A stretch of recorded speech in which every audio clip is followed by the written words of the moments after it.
evening to all on the platform step up Bengal. हम लोग पहले ही कह चुके थे, हम लोग पार्ट ए CSIR जो कि जून 2023 पर हुए थे उसके सारे सेगमेंट्स देखेंगे। सेगमेंट 1 हम लोग ऑलरेडी कर चुके थे। जो लोग देखे थे उसको भी थैंक यू। जो लोग नहीं देखे हैं एक बार हम लोगों के प्लेलिस्ट में जाके देख लीजिए। Segment 1 of part A. तो आज हम लोग इसका सेगमेंट 2 को करेंगे। ये होगा सेगमेंट 2 ऑफ पार्ट ए। यहाँ पर भी हम लोग एक एक सवाल बिल्कुल बेसिक आइडिया से लेकर चलेंगे। तो चलिए शुरू करते हैं। आज का पहला प्रॉब्लम होगा क्वेश्चन ID 704017 वाला।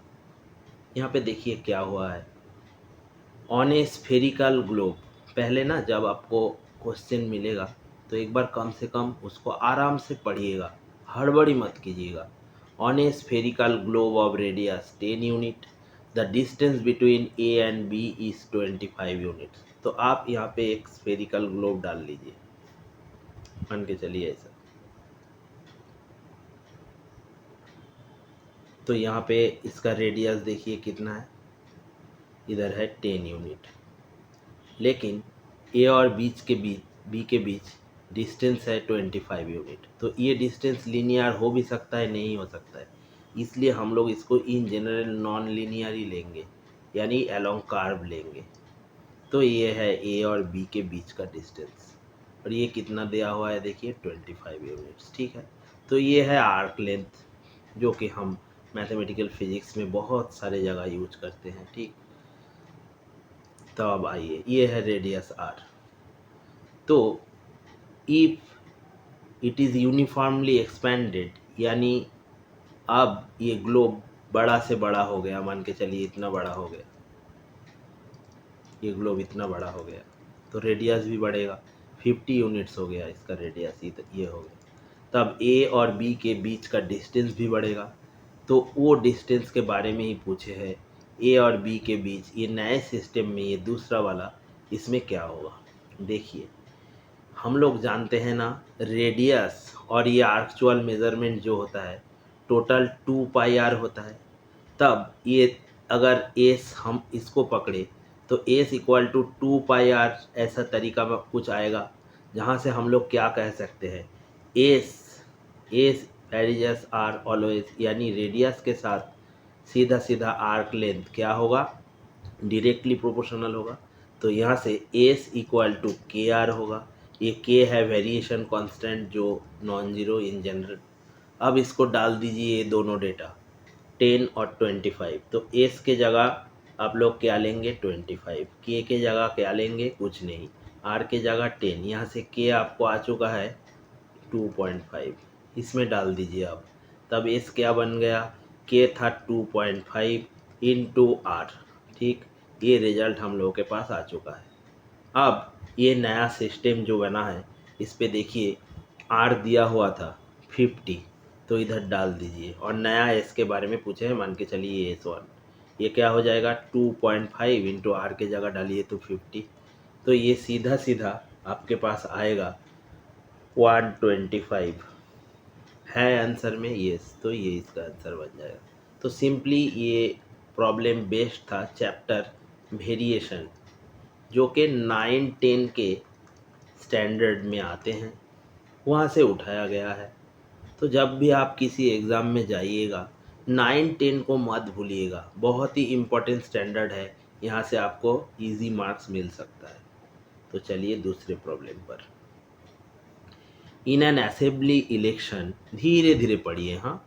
Parties ABCDE own 30, 25, 20, 10, 4 seats etcetera. तो यहाँ पे एक बार ये सारे चीज़ों को डालिए। तो ए मान के चलिए 30, बी क्या था 25, सी क्या था 20, डी क्या था 10, ई क्या था 4 सीट्स, ठीक, respectively. Wire as independent party मतलब जो ABCD ऐसे कोई नाम के पार्टी नहीं है, ये निर्दल होते हैं, इसको डालिए इंडिपेंडेंट। ये कितने सीट जीते हैं? 9। तो नीचे टोटल। अब आइए पढ़िए पहले। Based on this data which of the following statement must be incorrect. ये वैलिड स्टेटमेंट है। इनकरेक्ट यानी यहाँ पे जो ट्रू होगा उसको आपको हटाना होगा, जो ट्रू दिखेगा क्रॉस कीजिए। तो चलिए आइए। तो पहले देखिए, no party has majority. Majority का मतलब जितना टोटल सीट होगा, टोटल सीट कितना है इधर देखिए, एक बार इसको ऐड कीजिए तो ये आएगा 98। तो टोटल इधर 98 सीट है। तो उसका आधा कितना है? 49। मेजॉरिटी के लिए आधे से एक ज़्यादा सीट लाना पड़ता है, ठीक। तो 50 होगा मेजॉरिटी मार्क। इसको एम से मार्क कीजिए। अब इसके ऊपर हम चर्चा करेंगे। No party has majority. देखिए किसी ने भी क्या 50 सीट तक पहुँचे हैं? नहीं। तब ये ट्रू स्टेटमेंट, लेकिन इधर ट्रू को हटाना होगा तो हटा दीजिए। A and C together can form government. A और सी को जोड़िए। ए कितना था? 30। सी कितना था? 20। यानी 30 + 20 कितना होगा? 50। क्या ये गवर्नमेंट फॉर्म कर सकेगा? यस, क्योंकि मेजॉरिटी मिल जाएगा इनकेस ए और सी एक साथ आएगा तो ये भी ट्रू है, लेकिन इधर फॉल्स पूछे है, इनकरेक्ट वाला पूछे है, तो ये भी चला जाएगा। अब आइए नीचे वाला हिस्सा। एन एमएलए फ्रॉम अप सी में 3 में आइए। A and D. ए कितना था? 30। डी कितना है? 10। तो इसको इधर डालिए plus A and D with support of independent. Independent कितना था? 9। तो इसको डालिए तो क्या होगा? 19 + 30 यानी 49। देखिए ये ट्रिकी पार्ट था, ये वाला हिस्सा। इन दोनों में गलती हो गया था स्टूडेंट्स को। क्यों? देखिए काफ़ी सारे स्टूडेंट्स को ये आइडिया मिल गया था कि 98 टोटल है तो 49 मिलेगा तो मेजॉरिटी मिल जाएगा। लेकिन यहाँ पर कॉमन सेंस आजमाना पड़ेगा। मेजॉरिटी मतलब आप 49 में हैं तो आपका अपोजिशन भी तो 49 में है, वो भी दावा कर सकता है कि हम लोग गवर्नमेंट बनाएंगे। तो आपको एक ज़्यादा तो मिलना ही चाहिए, ठीक। तो 40 तक, 49 तक ये पहुँचे, लेकिन 50 तक तो नहीं। तो ये मेजॉरिटी नहीं दे सकेगा और इधर इनकरेक्ट ही पूछे हैं तो ये हो जाएगा। ये भी एक कन्फ्यूजन सवाल था। काफ़ी सारे लोगों ने इसको फॉल्स किए थे और इसको ट्रू यानी इसको नहीं चूज़ किए थे, इस ऑप्शन पे टिक दिए थे। लेकिन ये नहीं होगा, देखिए क्यों। एन एमएलए फ्रॉम ई का कितना सीट है? सबसे कम है 4। ये हो सकता है क्या वो चीफ मिनिस्टर बन सकता है? असेंबली इलेक्शन मीन्स ये असेंबली इलेक्शन कहाँ होता है? हर एक स्टेट पे। इंडिया के जितने सारे स्टेट्स हैं उसी स्टेट्स पर, जैसे हमारे वेस्ट बंगाल स्टेट्स पे असेंबली इलेक्शन होता है, ठीक। तो असेंबली इलेक्शन पे जिसके पास सबसे कम सीट है वो चीफ मिनिस्टर जरूर बन सकता है। देखिए इसके पास 4 है और मान के चलिए ये दोनों इसको बाहर से सपोर्ट कर दिया तो कितना हो गया? 30, 25, 55 और 4 यानी 59 सीट तब इसके पास रहेगा, ये 3 पार्टी के। लेकिन ये तीनों मिलकर बैठे और इनमें से एक बहुत ही अच्छा नेता चुन लिया है, तब वो चीफ मिनिस्टर जरूर बन सकेगा। तो ये तो ट्रू ऑप्शन है, लेकिन इधर तो ट्रू फॉल्स हो जाएगा, यानी ये चला जाएगा। तो ये सीधा इसका आंसर था। बहुत ही शानदार सवाल था, जहाँ पे थोड़ा बहुत कॉन्स्टिट्यूशनल, इन दिनों ना ऐसे क्वेश्चन आना शुरू हो गया है। कॉन्स्टिट्यूशनल आइडिया आप लोगों को थोड़ा बहुत जानना पड़ेगा। ये नहीं कि आप सारे कॉन्स्टिट्यूशंस के शुरू से लेकर अंत तक पढ़े। डब्ल्यू सेट जो एग्ज़ाम आपके होते हैं उधर कॉन्स्टिट्यूशन पर 2-1 सवाल पूछे जाते हैं, तो मेन क्लॉज को पढ़िए। वहाँ से क्या है, नंबर 1 पे क्या था, 1A पे क्या था, ऐसे कुछ। तो वहाँ से आपको जनरल पार्ट में सवाल मिलेगा। और CSIR वालों के लिए थोड़ा बहुत आइडिया रखिए, इस टाइप के क्वेश्चन फिर से आ सकते हैं। Very important and nice question this was. अब आइए इसके ऊपर रिक्वेस्ट आया हुआ था।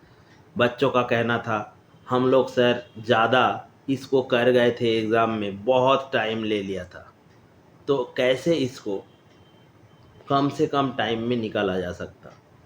तो चलिए देखते हैं। The populations and gross domestic products GDP।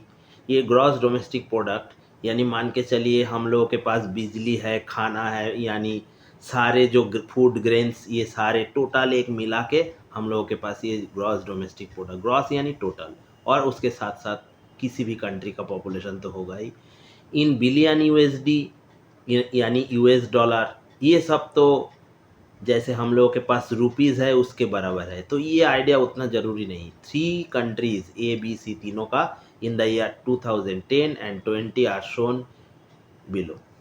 तो देखिए इधर पॉपुलेशन लगा हुआ है, इधर GDP लगा हुआ है। अब किसके बारे में पूछे है देखिए, तो in terms of increase per capita GDP, ये आपका काम का चीज़ है, पर कैपिटा GDP। तो इससे आने से पहले एक बात पे ध्यान दीजिए। मान के चलिए आपके पास 100 रुपीज़ था और आप उसको 10 बच्चे में बांट दिए हैं, तो एक एक को कितना मिलेगा 10। यानी ऊपर देखिए टोटल, नीचे था सिंगल, यानी पार जो वर्ड है वो वर्ड पर हेड 10 रुपीज़ मिल गया, ठीक है। तो पर हेड जो वाला हिस्सा होता है ना, इधर देखिए पर हेड GDP, तो पर हेड जो होता है वो नीचे जाता है और GDP ऊपर चला जाता है, ठीक। तो GDP को हम ऊपर रखेंगे, और ये इम्पोर्टेंट बात है, पर हेड के बाद जो आएगा वो ऊपर चला जाएगा, यानी GDP में जो चेंज आएगा वो ऊपर चला जाएगा। नीचे जाएगा पॉपुलेशन के चेंज, ये चेंज आपको लेना पड़ेगा। अगर चेंज ले लिए तो ये आपको इंक्रीज दिखा देगा पर, ठीक। और 10 से 20 तक, then they are ranking from high to low, इसको तो बाद में देखेंगे, पहले कर लेना चाहिए। अब इसका करने का तरीका देखिए। तो ऊपर क्या जाएगा, GDP में जो चेंज आया है, GDP में पहले ए कंट्री के लिए देखिए GDP था 324, इधर 115। यहाँ पे आपको क्या करना होगा देखिए, ये 324 115 रखेंगे तो कभी कर नहीं सकेंगे। ये actually statistical data analysis chapter से जुड़ा हुआ है, जिसका बहुत ही एक फंडामेंटल चीज़ है। इसको आप लोग ध्यान से देखिएगा, आराम से देखते देखते हम लोग आगे चलेंगे। स्टैटिस्टिकल डेटा एनालिसिस हमको इस बात के हिंट्स देते हैं कि अगर आपके पास मान के चलिए इधर एक डेटा है और इधर एक डेटा है, इधर एक डेटा है, इधर मान के चलिए ये था इसका ग्राफ, ठीक। तो इस ग्राफ में तीनों डेटा बहुत दूर दूर है ना। अगर ये डेटा बहुत ही नज़दीक हो जाता तो आपको स्टैटिस्टिकल एनालिसिस करना बहुत डिफ़िकल्ट हो जाता, क्योंकि एक दूसरे के बहुत नज़दीक है। लेकिन बहुत दूर दूर रहेगा तो उतना डिफ़िकल्टी आपको नहीं होगा इसका एनालिसिस करने में। और इसी के ऊपर ये क्वेश्चन दिया गया था। क्यों? अगर दूर दूर होगा ना ये ABC, तब आप अप्रॉक्सीमेट थ्योरी लगा सकते हैं। नज़दीक होगा तो मान के चलिए ये 13 था तो 13 ही रहना चाहिए इसको, ये था 10 तो बहुत ही नज़दीक 11 था तो इसको 11 पकड़ के ही चलना होगा, इसको 13। लेकिन एक अगर 13 बन गया और दूसरा मान के चलिए 250 बन गया, 255, तो इसको 250 हम लोग अगर ले भी लेंगे और इसको 10 यानी नियरेस्ट जो सबसे इजी डेटा है उसमें बदल देंगे तो उस पूरे एनालिसिस में कोई अंतर नहीं आने वाला है। और इसी के ऊपर ये सवाल बनाया गया था, इसको हम अभी देखेंगे। तो देखिए ऊपर क्या जाएगा, GDP। पहले ए के लिए चलिए, ए का GDP 324 और 115। 324 को आप कीजिए 320 और वहाँ से घटा दीजिए 115 के नज़दीक 120 भी ले सकते हैं और 110 भी ले सकते हैं। और नीचे आइए 160 से 150 घट गया तो ये सीधा 10 आ गया। ये ए के लिए था। तो ए के लिए क्या बन गया, ऊपर बन गया देखिए 200/10, यानी ये क्या बन गया, ये बन गया आपके पास 20। क्लियर? तो ये 20A आ चुका है। अब इसी सेम काम बी पर करेंगे। चलिए बी के ऊपर क्या है देखिए 2622, यानी इसको 2600 मानिए, माइनस इधर क्या है देखिए 1675, उसको 1600 मानिए। देखिए तो एक बार शानदार चीज़, इधर 1672 था ना, इधर देखिए 324 वाला था और इधर बहुत बढ़ गया है। यानी ये डेटा जो है ये बहुत दूर दूर है, तो ये अप्रॉक्सीमेशन हम लोग आसानी से करेंगे इधर। ठीक, यही डेटा एनालिसिस का मेन कॉन्सेप्ट जो इधर डाला गया था, जिसको इसके बारे में पता था वो करके आए थे कम से कम समय में, और आप भी अभी से कर सकेंगे। तो नीचे आ जाइए, इसको लेना पड़ेगा। 1400 से 1200 घटेगा तो 200, तो नीचे आ जाइएगा। तब क्या होगा, इधर ऊपर हो जाएगा 1000, नीचे 200, ये तो चला जाएगा, तो सीधा सीधा ये हो जाएगा 5। तो बी के पास 5 आ चुका है, तो बी को 5 इधर डालिए। अब आइए सी के ऊपर। सी के ऊपर चेंज देखिए, 264 से 117 घटेगा, तो 264 के नियरेस्ट कौन है, 260, और 117 के नियरेस्ट कौन है, 120। तो इसको लिख लीजिए, और नीचे इधर आइए, 120 से 18 और 220 से 180 घटेगा तो नीचे 40 होगा। तो इधर आइए, ये क्या हो गया, ये हो गया आपके पास 140 और नीचे 40, ये चला जाएगा तो ये 4.5, यानी तीनों आपके पास आ चुका है। तीनों को मार्क कीजिए, एक है 4.5, एक है 5, एक है 20। तब ये सबसे आगे आएगा, उसके बाद कौन आएगा, ये 5 वाला हिस्सा यानी ये, और इसके बाद कौन आएगा 4.5 यानी सी। तो इसका आंसर जहाँ पर फ्रॉम हाई टू लो मांगे हैं, देखिए तो हाई ए होगा, उसके बाद बी, उसके बाद सी। कौन सा ऑप्शन में था, 1, यानी 1 इसका सही ऑप्शन होगा। तो ये बिल्कुल ट्रिकी क्वेश्चन था, जो स्टैटिस्टिकल डेटा एनालिसिस पर बेस्ड था, जहाँ पे हम लोग जो प्रॉपर्टी थे वो अभी तक डिस्कस कर लिए थे कि स्कैटर्ड डेटा इसके प्रॉपर्टी पर बेस्ड था। अब आइए और एक प्रॉब्लम, ये प्रॉब्लम बहुत ही अच्छा प्रॉब्लम था। काफ़ी सारे बच्चों ने लेंदी लैंग्वेज को देखकर इसको छोड़ दिए थे, लेकिन ये सिंपल मैथमेटिकल कैलकुलेशंस था। क्या, एक बार देखिए, consider the following paragraph, the ability to reason accurate is very important as the ability to count. Yes, हम लोग अभी अभी देखे हैं, काउंट करना तो सभी लोग जानते हैं, लेकिन अगर कोई बच्चा 324 से 115 को घटाने जाएगा तो उसका टाइम किल हो जाएगा, इसलिए उसको टेक्निकल होना पड़ा। ठीक, तो इसी को हम लोग कहते हैं, ये वाला हिस्सा, ये जो ability to count as well as reason, आपको उसके पीछे छुपा हुआ राज को ढूंढना होता है, तो ये इंपॉर्टेंट होता है। As an exercise in both, ये दोनों को मिला के let us count how many times the letter E, ये ई कितने बार आए हैं in the paragraph. The correct count is, इस पैराग्राफ यानी यहाँ से शुरू करके लास्ट तक कितने बार ई आए हैं, तो इसके बारे में ही क्वेश्चन डाला हुआ है, हम लोगों को करना होगा। करेक्ट काउंट इज यहाँ पे डाला हुआ है, कितना आंसर होगा। ठीक, तो आ जाइए इसके ऊपर। अब देखिए, which option when put in the blank, इधर हम लोग ये ब्लैंक पे डालेंगे तो will make the final statement accurate. ठीक है, तब आपको टोटल ई कितने बार एक एक सेंट इस पूरे पैराग्राफ में आए हैं उसको काउंट करना होगा।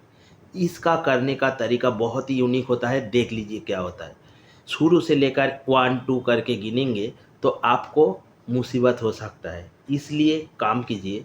3 लाइन है ना, पहले लाइन में देखिए तो ई कितने जगह है, तो फर्स्ट लाइन में चलिए, इधर एक है 1, फिर इधर 1 2, फिर इधर है ये 3, ये वाला 3, ये वाला 2, ये वाला 1, और इधर एक 4, आगे चलिए आराम से, ये है 5, तो इधर 5 ई आ चुका है। ठीक, अब दूसरे लाइन पे आइए, दूसरे लाइन पे आप गिनने जाएंगे तो देखिए इधर 1, फिर इधर 2, इधर 3, आगे चलिए 4, और भी आगे चलिए 5, और इधर 6, यानी दूसरे लाइन पे 6, इसको इधर डाल दीजिए। पूरे शुरू से लेकर अगर आप ई गिनने जाएंगे तो गलती हो सकता है, इसलिए लाइन बाय लाइन चलिए। इधर आइए, लेटर इधर एक ई 1, इधर 2, इस ई को भी लेना पड़ेगा क्योंकि इधर कह चुके थे रीजन इंपॉर्टेंट है, लॉजिक है इसके पास, तो ये तो भी ये पैराग्राफ का ही अंदर में तो ये ही छुपा है, तो इसको ही लेना पड़ेगा 3। ठीक, इधर आइए, आगे चलिए, धीरे धीरे आराम से चलिए, 3 हो चुका है, ये देखिए 4, ये देखिए हम लोगों के पास 4, और ये एक 5, और कुछ नहीं है, तो इधर 5, यानी टोटल आपके पास 6 5 11 और 5 16 आ चुका है। ठीक, अब ऑप्शंस पे आइए, अगर इस गैप में हम लोग 16 डाल देंगे तो इधर इस 16 के पास दो ई है, ये भी जुड़ जाएगा, तो टोटल 18 हो जाएगा, लेकिन इधर लिखना होगा 16, तो ये एक्यूरेट सेंटेंस नहीं हो सकता। ठीक, और इधर 16 आ चुका, अब अगर 17 को लिखेंगे तो 1 2 3, 3 ई जुड़ जाएगा, ये इसके साथ एक 4, 4 ई जुड़ जाएगा तो 16 + 4 यानी 20 हो जाएगा, लेकिन 20 तो टोटल नहीं है, ये भी चला जाएगा। 18 में आइए, 1 उसके बाद 2 उसके बाद 3, तो इधर कितना हुआ 16 + 3 यानी 19 हो जाएगा, लेकिन आप लिखे तो है 18 तो ये भी चला जाएगा, तो ये इसका आंसर होगा। क्यों? देखिए इधर 16 था, ऐसे तो 3 ऑप्शन डिस्कार्ड हो चुका है, यही होगा, एक बार देख लेते हैं। 16 तक था, इधर कितना है 1 2 1 2 3 यानी 16 से 3 जुड़ेगा तो 19 ही तो होगा। तो बिल्कुल सिंपल सवाल था, इधर तब 19 वाला ये वाला ऑप्शन इसका करेक्ट ऑप्शन है, बाकी ये तीनों गलत हो जाएगा। ठीक, तो लॉजिक पर बेस ये क्वेश्चन बिल्कुल ही आसान काउंटिंग था, जो कि हम लोग कह सकते हैं 5 से 6 स्टैंडर्ड के बच्चे भी ये कर सकते हैं। आ जाइए अब यहाँ पे आइए, ये बहुत ही इंपॉर्टेंट पार्ट ये प्रोबेबिलिटी थ्योरी पर डाला गया है। Basic classical definition of probability पर बेस्ड एक एक्सेलेंट क्वेश्चन डाला गया है, इसको हम लोग आराम से करेंगे। देखिए, इन ए ग्रुप ऑफ 7 पीपल, मान के चलिए एक ग्रुप में 7 पीपल है, 4 have exactly 1 sibling and 3 have exactly 2 sibling. ये बहुत ही इंपॉर्टेंट चीज़ है, एग्जैक्टली 1 एग्जैक्टली 2। जब भी आपके पास एग्जैक्टली 2 वाला कॉन्सेप्ट आएगा, हमेशा ध्यान दीजिए कितने एग्जैक्टली है 3, तो 3 होगा तो वो तीनों को एक ट्रायंगल के वर्टेक्स में डालना पड़ेगा, यही थ्योरी है। अगर वो 4 होता तो एक रेक्टेंगल के वर्टेक्स में आप लोगों को डालना पड़ता चारों को। देखिए यहाँ पे सभी का 2-2 सिबलिंग्स है, सिबलिंग्स यानी भाई या बहन। ये टर्म इजी नहीं था एग्ज़ाम में, तो इसके बारे में जानने के लिए आप लोगों को प्रैक्टिस करना पड़ेगा पार्ट ए भी। ठीक, तो 3 एग्जैक्टली 2 सिबलिंग्स था और 4 इस 7 में से 4 के पास एग्जैक्टली 1 सिबलिंग्स था, तो एग्जैक्टली 1 लगेगा तो ऐसे आपको चलना होगा। इधर ए बी सी डी, ए का सिबलिंग भाई या बहन ये है, इसका भाई या बहन ये है, और बी का भी एग्जैक्टली 1। इन दोनों में कोई संपर्क नहीं है, यानी ए से बी का बीच में कुछ नहीं है, सी के बीच का भी। तो ये होगा एग्जैक्टली 1 वाला हिस्सा। आपको विजुअलाइज करना था जस्ट प्रॉब्लम को, एग्जैक्टली 1 और इधर एग्जैक्टली 2 आ चुका है। अब इसी से प्रॉब्लम हो जाएगा।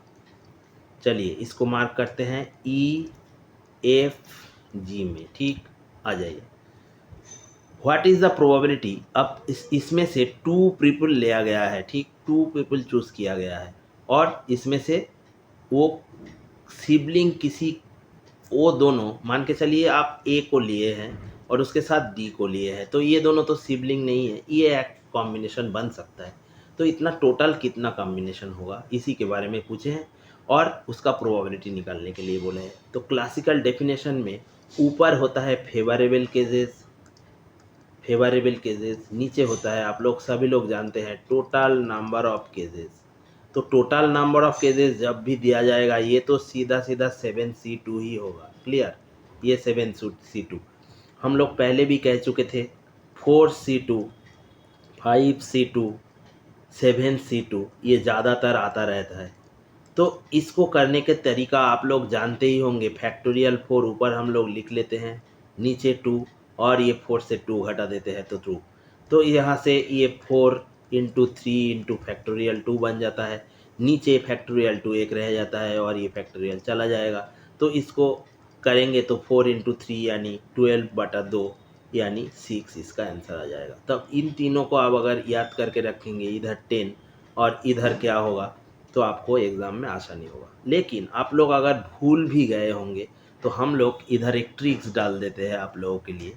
जब भी कोई आपके पास ये C2 वाला हिस्सा आएगा, नीचे वाला हिस्से पे ध्यान दीजिए, 2 वाला हिस्सा आएगा, आप हमेशा क्या कीजिए, इधर 7 है ना, 7 से 1 को घटाइए तो क्या होगा 7 × 6 और नीचे ये 2 डाल दीजिए सीधा, तो इसका आंसर चला आएगा, यानी 7 × 3 21। तो ये वाला हिस्सा 21 था, इसको हम इसके ऊपर इस्तेमाल करते हैं। तो ये क्या हो जाएगा 4, उससे 1 घटेगा तो 3/2, यानी ये क्या हो जाएगा सीधा सीधा 6। यहाँ पर भी वो सेम चीज़ होगा, 5 × 4 नीचे 2, ये चला जाएगा तो ये हो जाएगा 10। तो हम लोगों के पास कमाल के ये चीज़ आ चुका है, जिसके ऊपर हम लोग इस प्रॉब्लम को करेंगे। तो टोटल केसेस नीचे क्या हो जाएगा सीधा सीधा 21, तो नीचे तो 21 ही होगा इसका आंसर में, लेकिन हम लोग गेस नहीं कर सकते क्योंकि इधर भी है इधर भी है और बाकी का भी हो सकता है, क्योंकि 21 इधर हो सकता है रिजल्ट में 7 × 3 नीचे भी था ऊपर भी था, चला गया था उसके बाद आया था, इसलिए हम कुछ नहीं कह सकते, हम लोग को एग्जैक्टली बनाना पड़ेगा अभी वो फेवरेबल केसेस। यही डिफ़िकल्ट काम था ना इस क्वेश्चन में, हम लोग आराम से देखेंगे, ठीक है। मान के चलिए आप पहले दो ग्रुप देखिए, एक ही ग्रुप का दो हिस्सा बन चुका है, जहाँ पे 4 आदमी का सिबलिंग्स 1-1 है एग्जैक्टली और बाकी तीनों का 2-2। तो इधर आइए, अगर इस सेम ग्रुप में हम लोग देखेंगे ए के सिबलिंग जो नहीं है वो है डी और बी, तो हम लोग क्या एक काम नहीं कर सकते, ए बी को चूज़ कर सकते हैं उसके साथ ए डी को, ठीक। अब आइए सी के ऊपर, सी भी बी डी अगर ले लेगा अपने साथ बी को या तो फिर डी को, तो सी का जो ये जो ग्रुप बनेगा चारों, इस चारों में कोई किसी का सिबलिंग तो नहीं होगा, तो इधर टोटल केस हम लोगों के पास सेम ग्रुप के अंदर 4 आ चुका है। अब आइए, ए अगर ई को लेगा तब भी चलेगा, ठीक। ए अगर जी को लेगा तब भी चलेगा, ए अगर एफ को लेगा तब भी चलेगा। तो ए के पास डिफरेंट ग्रुप में जो सिलेक्शन हो सकता है वो ये तीनों है। ये सेम चीज़ तो बी के ऊपर भी चलेगा, बी ई को लेगा, एफ को लेगा, जी को लेगा, तो सेम चीज़ यानी बी के ऊपर भी होगा, सी के ऊपर भी होगा, डी के ऊपर भी होगा।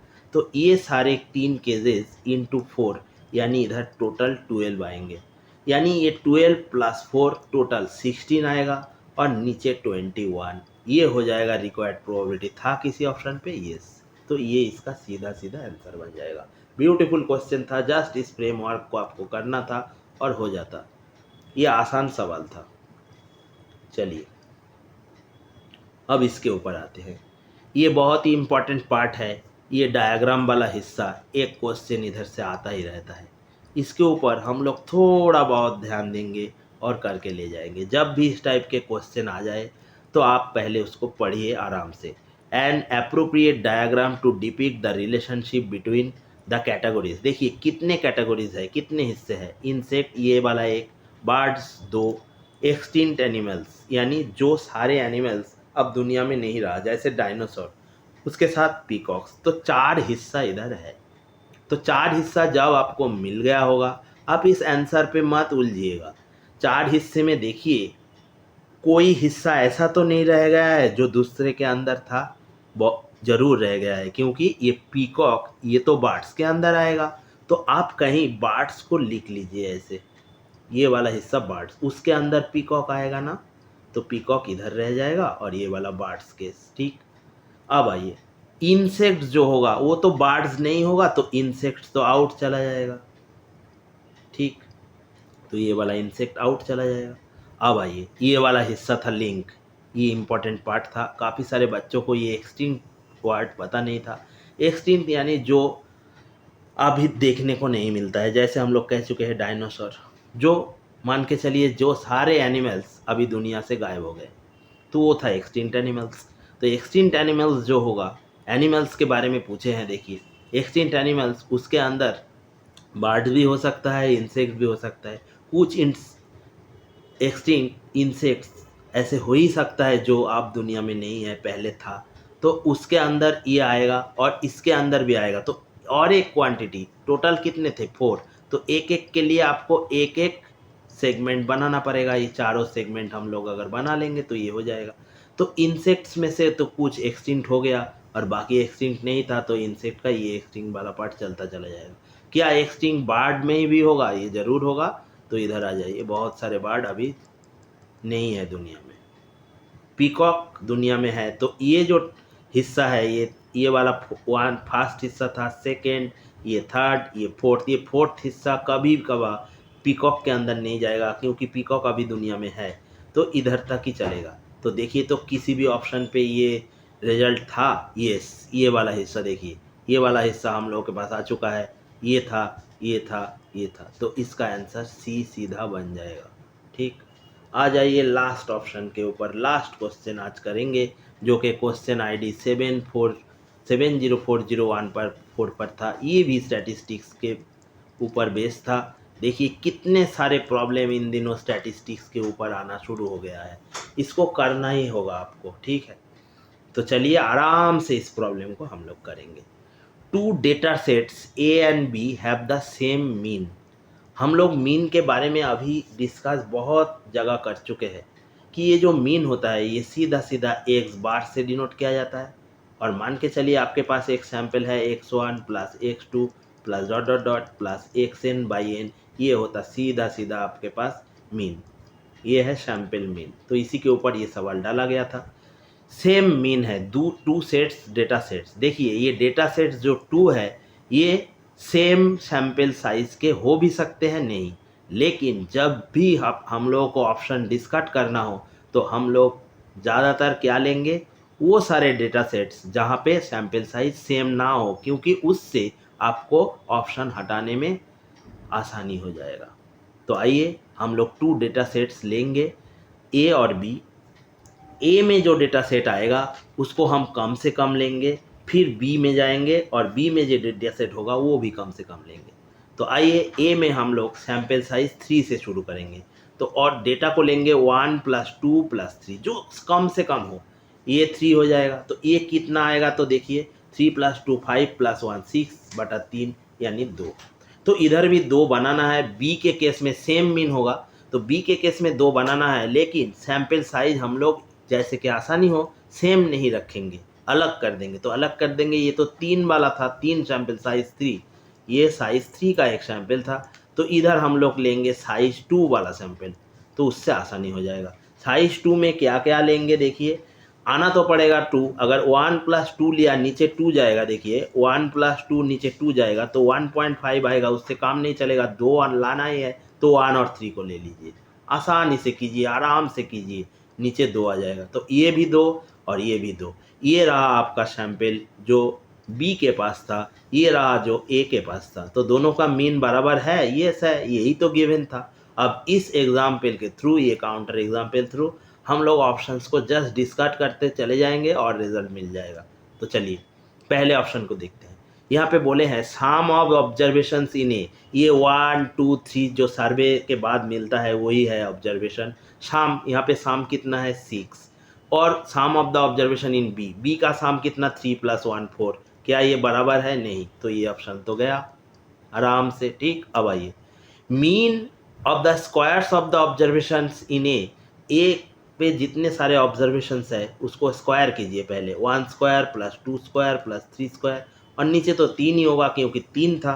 तो इधर क्या आएगा, तो देखिए 1 + 4 + 9, आराम से कीजिए, डिवाइडेड बाई 3, यानी 5 + 9 यानी 14/3 आ चुका है, एक साइड ए का आ चुका है, ठीक। अब बी के ऊपर कीजिए mean of the squares in the observation in B, B के स्क्वायर ले लीजिए, तो 1 के स्क्वायर 1 स्क्वायर, 3 के स्क्वायर 3 स्क्वायर, नीचे 2, तो ये क्या आ जाएगा, देखिए तो मीन बनाना पड़ेगा, तो मीन के ऊपर ही तो हम लोग चल रहे हैं। तो 1 + 9/2 यानी 10/2, यानी इसका तो 5 आ चुका है, क्या इधर 5 आएगा, 5 से कम आएगा। तो ये दोनों तो ए बी के ये रिजल्ट स्क्वायर करने के बाद जोड़े हैं, मीन लिए हैं, लेकिन सेम नहीं आया, तो ये भी चला गया, ऑप्शन 2 भी चला गया। अब आइए if the two data sets are combined, ये इंपॉर्टेंट बात है, कॉम्बाइंड यानी 1 2 3 के साथ 1 3 कॉम्बाइंड, यानी नया डेटा सेट ये बन गया है, 1 2 3 फिर 1 3, ये सारे बन गए हैं, ठीक, data set. Then the mean of the combined data set, ये मीन क्या हो जाएगा, इस सारे को जोड़ना पड़ेगा, सिंपल, और नीचे क्या लगाना पड़ेगा 5, क्योंकि 3 + 2 साइज तो अब 5 बन गया है। तब आइए 3 + 1 4, 4 + 3 7 + 2 यानी 9 + 1 यानी 10, तो ऊपर 10 चला आया है, नीचे 5 यानी 2, इसका रिजल्ट ये लेफ्ट हैंड साइड में इतना तो दूर तक, यहाँ पर तक 2 आ चुका है। अब आइए मीन ऑफ ए क्या था 2, और प्लस उसके साथ मीन ऑफ बी वो क्या था 2, यानी इधर 4 आ चुका है, इधर 2, क्या बराबर है, नहीं, तो ये ऑप्शन भी चला जाएगा। तो 1 2 3 अगर चला ही गया है तो काउंटर के तौर पे तो किसी को ट्रू नहीं कर सकते, लेकिन हम लोग हटा तो जरूर सकते हैं, इसलिए 4 हो जाएगा इसका answer. Actually this is a very famous result, last वाला जो है ऑन मीन। आप लोग अगर शुरू से स्टैटिस्टिक्स को पढ़ेंगे एक चैप्टर आता है डिस्क्रिप्टिव स्टैटिस्टिक्स। ये डिस्क्रिप्टिव स्टैटिस्टिक्स अगर शुरू से चैप्टर को धीरे धीरे पढ़ने लग जाएंगे, यहाँ से ना CSIR में तो इस बार आ ही चुका था, WB सेट पे बहुत सारे क्वेश्चंस आते हैं। तो ये डिस्क्रिप्टिव स्टैटिस्टिक्स को आपको बेसिक से उठा के पढ़ना होगा। अगर किसी के पास ये आइडिया था तो वो सीधा सीधा 4 को रिजल्ट कर देता था। क्या बोले, देखिए, if 2 data sets are combined तो कर लिए हैं, तो उसका मीन क्या आ चुका है 2, ये इतने दूर तक तो यही बोले हैं। Then the mean of the combined data set 2, ठीक। और ये मीन ए का मीन का इतना था 2, बी का कितना था 2, तो देखिए दोनों का बराबर था ना। तो अगर दोनों का बराबर होगा और उसको कॉम्बाइन भी किया जाएगा तो वो हर एक के साथ सेम होगा, यानी ये मीन ऑफ ए के साथ और वही तो मीन ऑफ बी के साथ भी सेम हो चुका है। ये स्टैटिस्टिकल एनालिसिस और डेटा कलेक्शन का बहुत ही इंपॉर्टेंट कॉन्सेप्ट, ये वाला सीधा रिजल्ट मान के चलिए, इसको एक जगह लिख के रखिए, क्योंकि अगले दिन अगर आपके पास एग्जाम में आ गया तो इसको सीधा आपको कर लेंगे तो 10 सेकेंड्स के अंदर आंसर हो सकता है। लेकिन जिसको याद नहीं था वो सिंपल, वो साइज को बदल कर सिंपल टाइप का डेटा ले लेते तो ये रिजल्ट हो जाता। तो आज हम लोग यही पे ख़त्म करेंगे। आप लोगों का आने वाला दिन शुभ हो, आप आसानी से हर एक एग्ज़ाम निकाल ले जाए, यही हम आशा रखते हैं। तो good bye for the day.